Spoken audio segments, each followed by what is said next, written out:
episode of 10x Hacks for Startup and Venture Success. This is your host, Veera Patil, and today we have a very special guest from Silicon Valley, Prem Talreja. And what's extremely valuable from his background is he's got over 3 decades of experience in making entrepreneurs and innovators successful, not only in the semiconductor industry, but as an investor and a startup coach. I met him at a founders workshop and I was totally blown away by the amount of maturity and focus and clarity he brings to founders. So without further ado, let's get started, with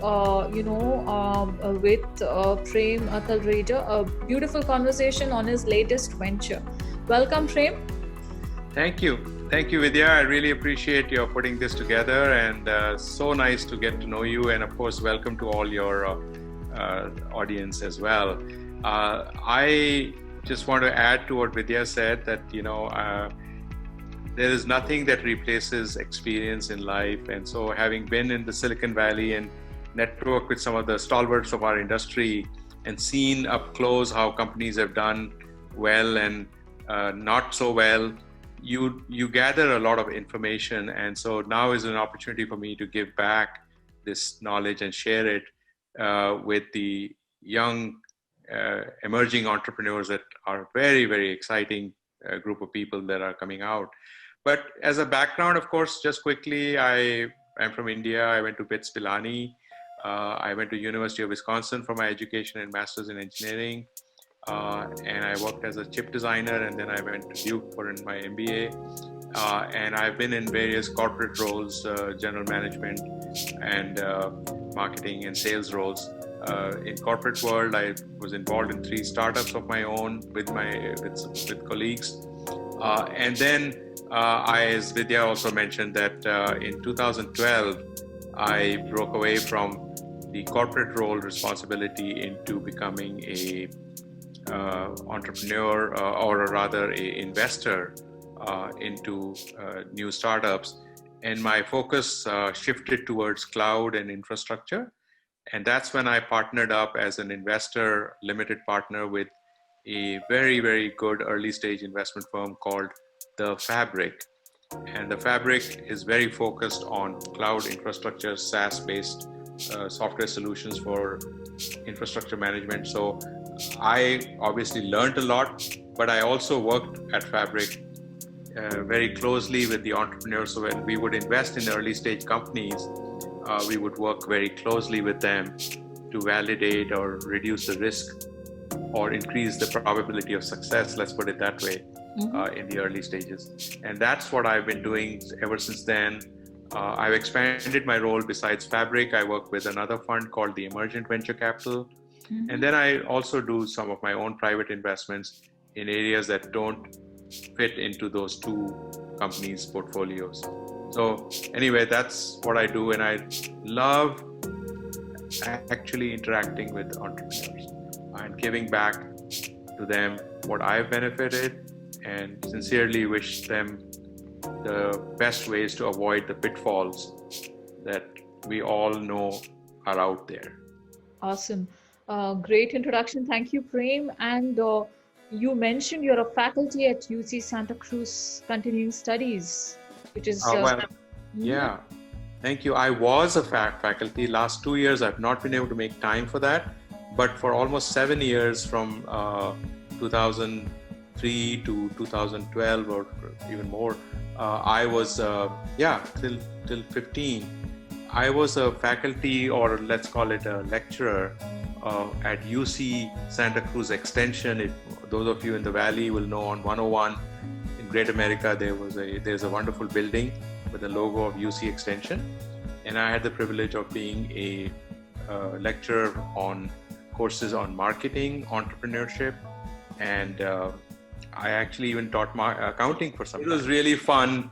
And I think, as they say in the industry, or we all say, that if you want to sharpen your own tools, then try teaching somebody else to use those tools. Exactly. Then you get better yourself. And I think I polished and sharpened my marketing skills by teaching marketing. Awesome. So Prem, you were very excited to share about your latest venture.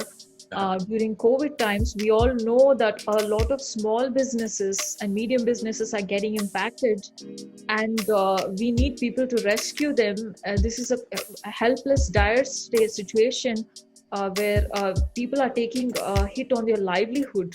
So, Yes. Can you share a little bit more how your next venture plays into this rescue? Very much so. And I think that even before COVID, we all know that the livelihood or the growth of America is in small, medium businesses.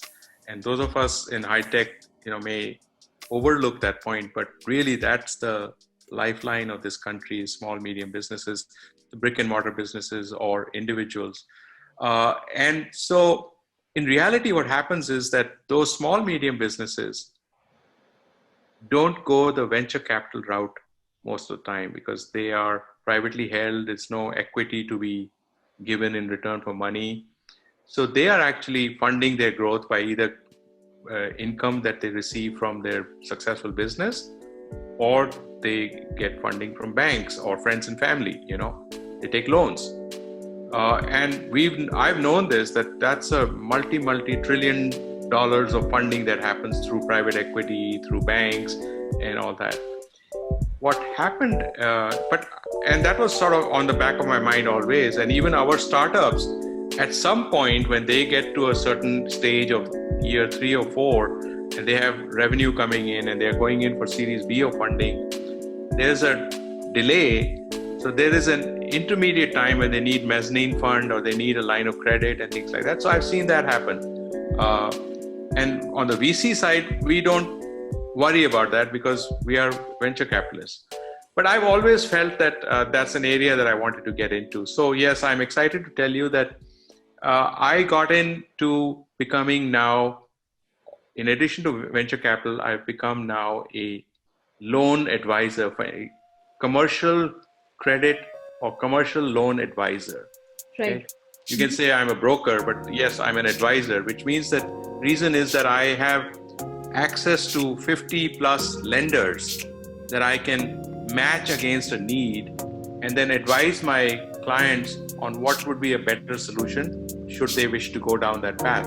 Now, why is that important is the following, which is what you were mentioning about COVID also, is that small, medium businesses generally have the hardest time to get money from the banks because banks have very high bar for FICO scores and for your history of your credit and your relationship and so on and so forth. So very often these business owners are unable to get the credit or the loan they want, and generally their need is immediate.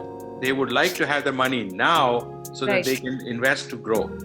And so when they get turned down from a bank, it's not because they are a bad company to loan, it's just the banks have very high bars because of their own fiduciary responsibilities and FDIC requirements.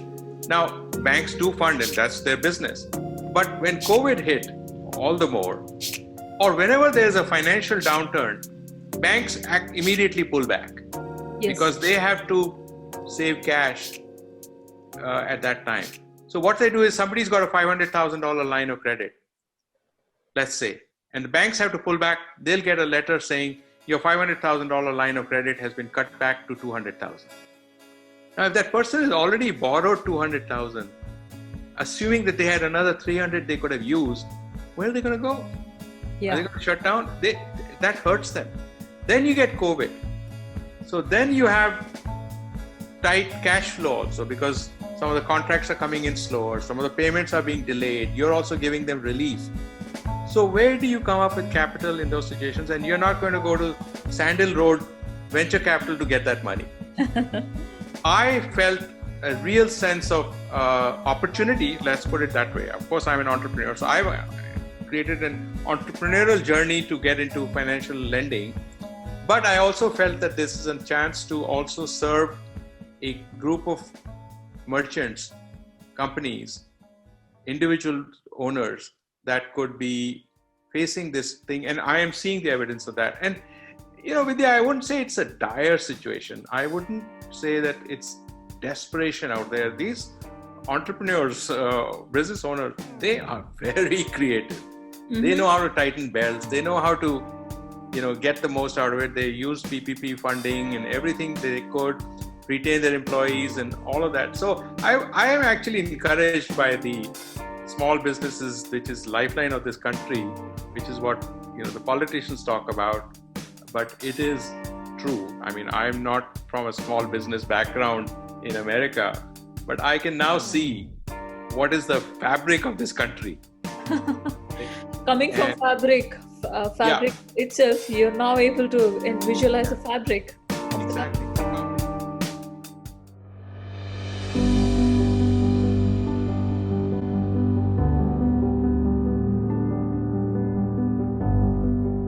Thank you for listening to the podcast 10x Hacks for Startup and Venture Success. This is your host, Vida Patel.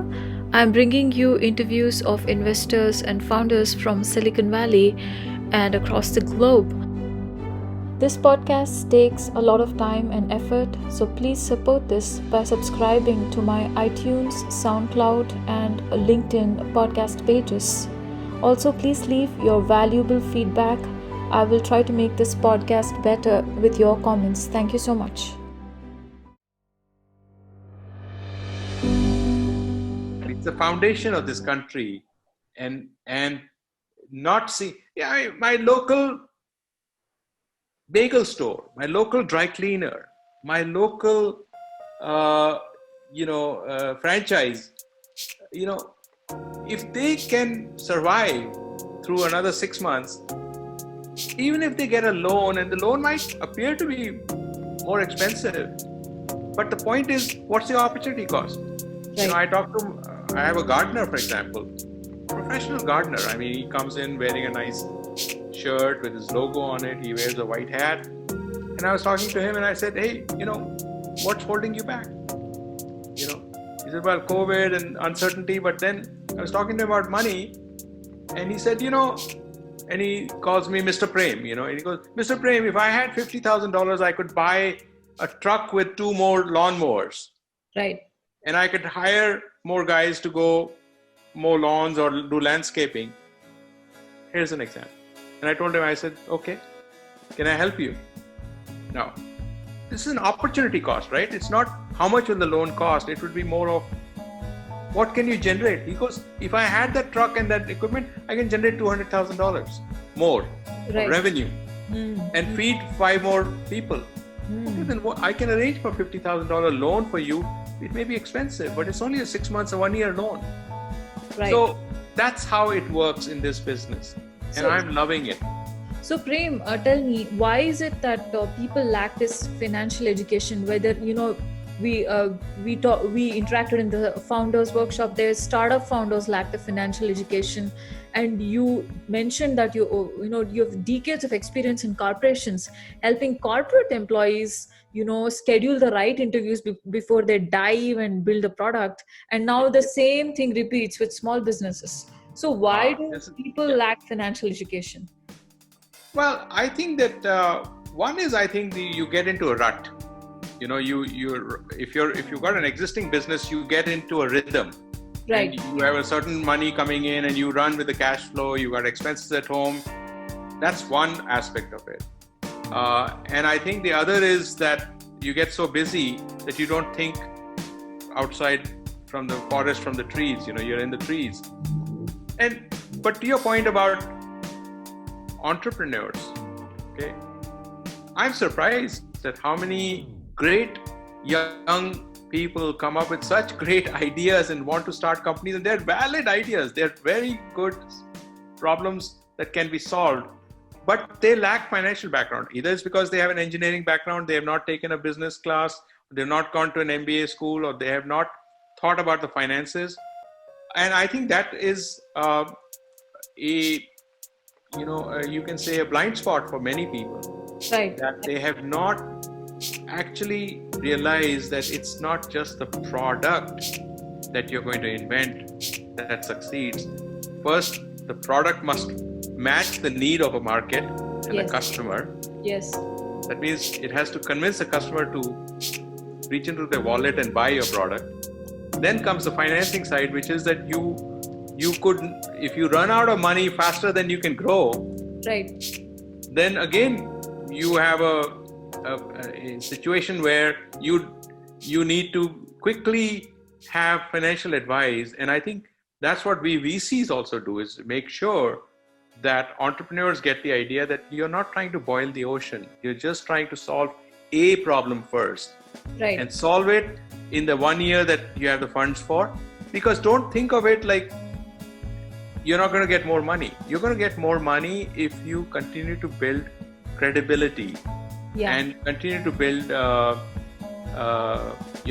validation. Mm-hmm. So one of the things that I do, and in fact this I'm flip-flopping on this, but this is what happens, right? I mean, even my gardener, I'll give you an example. When I was talking to him, I go, Ruben, his name is Ruben. I said, Ruben, do you have a website? He goes, oh no, Mr. Prem, I don't have a website. Yeah. I said, Ruben, in Silicon Valley at this time of the life, how can you not have a website? At least have a website. Now, I have nothing to do with it. And he goes, oh, really, Mr. Prem? I said, yeah, you should. Right. And I said, it's very easy. You go on Wix and I'll make it for you as a friend. Right. Okay. But you should have a website because somebody has to find you, because I can't keep referring customers to you. People have to find. And I showed him on the computer. I said, looking for a landscaper in Silicon Valley. I said, your name is not showing up. Right. Mm-hmm. Mm-hmm. So as an example. So entrepreneurs also, you have the same issues with them, that they need to get the word out. They need to have the financial means to do that properly, all the more because it's a technology-driven solution. And surprising how little people think about that. And that's almost like a strategic thinking. Like Ruben, I gave him a strategy. You know? I'm thinking you're getting into financial advisory role, but you're actually strategically guiding the business. Yes. In fact, my website says that it is from venture capital to financial advising to strategic advice. Awesome. Because they are interlinked. Even if I can't get it out of my system that if I'm going to talk to George, my Saratoga bagel guy, now that he knows me, I might talk to him and say, your menus could be freshened up a little bit more, how you present it. Right. Now, I've been buying from him for 30 years, but I've never said that to him. But now I might be integrally involved with him, So this comes as a second nature. And some people don't do it, some do it. But to me, if I'm going to invest in some company, or if I'm going to help somebody raise money, it behooves me to at least show them the low-hanging tricks of the trade that I've learned over the years, and I've learned it from the best. Right. Mm-hmm. Okay. And so at least they may work. Yeah. So your investing and financial advising is all about making the founder successful. Essentially, that's what it's boiling down to. That's all that matters, is to make the founder successful, because Vidya, it is a very difficult step, an honorable step that an entrepreneur takes to give away the comfort of a well-paying job or working for somebody else into entrepreneurship. They put a lot of risk in doing that. They delay gratitude for a long time. Yeah. Okay. Therefore, for those of us from outside looking in, first, we cannot say, oh, this is not going to work. You're wasting your time. We have to find a way to make them successful. Right. And their success is society's success, you can put it that way, but their success is a journey. If an entrepreneur succeeds once, then even if that entrepreneur made a good bit of money for the venture capitalist, which is okay, they made money, but the thing is, the next startup will be even better.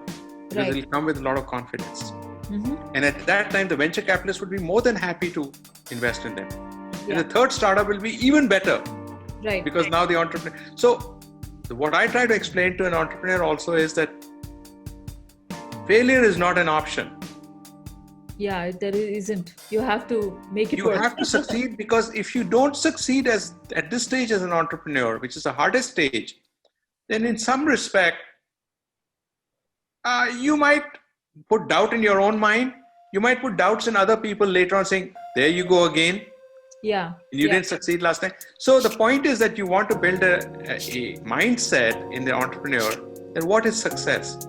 Success is that you received somebody else's money who was, trusting you with venture capital.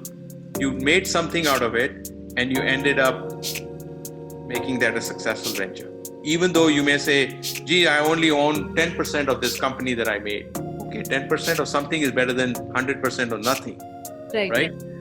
And that's how it goes, because that's building their reputation and once they get that, by the way, when I talk to them in that manner, and most other friends of mine talk the same way with entrepreneurs, they get it because they realize that nobody actually held their hand and said, this is a journey. So don't, over expect results now. That part has something to do with luck and execution. Yeah. But the journey is such that we should try to make sure you don't fail. Now, why would you? So other part of that is how not to fail is that if somebody's given you money, then you pivot. Yeah. Why are you so stuck in the one problem you want to solve when you talk to 20 customers, and that's the value, and they say, we are not going to buy this thing. Yeah. You tell them that these are the 10 pain points I'm trying to solve, and you say which 10 are important, which 3 are more important to you, and they pick the bottom 3. You're surprised that, really? Well, then solve those 3. Yes. It's rather than say, force them to buy the top 7. Why? Yeah, the founders have such high momentum on their original ideas. Yes. You have to, it really takes a lot of shaking up to, get them said better. Exactly, Vidya, you just said it. Exactly. And those entrepreneurs that can move. Right. What we as investors look at as being flexible entrepreneurs who are willing to move with the wind. Yeah. Not willy-nilly, but with concrete information coming back from customers who say, if you build this product, I will buy it. Right. That's worth. This is amazing. What it can do to small businesses, considering the fact that they're agile and you are also giving them the financial education. So I'm amazed that you're thinking about small businesses. What a refreshing pivot to your own career. Yeah. Well, it comes with long time in being in the industry as well. I have friends who actually do voluntary work, which is admirable, at places like SCORE and SBA and places like that, and they volunteer their time. So you saw the need, you've seen a very strong need, and that's why you have made this decision, right? Yeah, and I think it's lucrative also. I find it very satisfying, and at this point of my life, I think that I can do well by satisfying my personal journey of guiding, advising, funding, whatever those things are. But I think that I find it very rewarding. Awesome. So Prem, I think it's a good point to wrap up this segment. I would love to do more podcasts and learn more about specific case studies and how you're trying to help small businesses. I consider myself a small business. I'm a media entrepreneur. I have a book and I have a podcast and a video show. I'm sure I have a lot to learn from veterans like you, because I had the same questions which you were asking through the podcast. Is this a good time to scale? Should I pivot? Who are my customers? Who should I talk to? And what is this loan thing? I never thought about a loan. So yeah. I absolutely, there can be many more opportunities like this to speak with you, Vidya, and thank you for giving me the opportunity. And I couldn't be happier. If this has an impact on even one person, I'm happy. So I'm the first person here. So I'm sure there will be a line of people to follow. So thank you, Prem, and I look forward to many more podcasts. Good luck with your latest venture, and I will definitely keep the listeners posted with your website and any more promotional material to go with it. Thank you so much. I will do that. Yeah. Awesome. Thank you so much, Vidya. Awesome. Bye.